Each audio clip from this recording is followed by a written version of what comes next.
తిరుపతిలో ఉన్న నాళ్ళు తెల్లవారకట్ట కాఫీ గురించి మనం వెంపర్లాడద్దు. మొట్టమొదట దైవ దర్శనమే. ఒక్క 3 రోజులు మనం అసలు కాఫీ ప్రసక్తి తీసుకురావద్దు.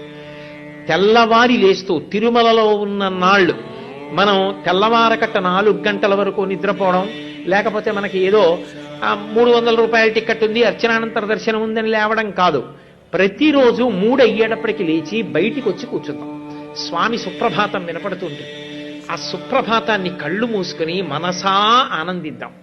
మనకి నోటికొచ్చు కదూ, వీలైతే స్నానాలు చేసేసి బయటికి వెళ్ళి మనం కూడా సుప్రభాతం చదువుతాం స్వామికి. లోపల గంటలు మోగుతాయి కదూ, కళ్ళు మూసుకొని మనసా వెంకటేశ్వరుణ్ణి దర్శనం చేద్దాం ఆనంద నిలయంలో. అక్కడ ఉన్న 3 రోజులు మాత్రం మనం పావుతొక్కు 3కి లేచిపోతాం. రాత్రి తేలికైన పదార్థం తిని పడుకుందాం. ఎందుకంటే తొందరగా జీర్ణం అవుతుంది. బరువైన పదార్థం తింటే జీర్ణం అవ్వదు. అక్కడి నుంచి తొందరగా లేచిన ఇబ్బంది. అందుకని తక్కువ పదార్థం తీసుకుందాం.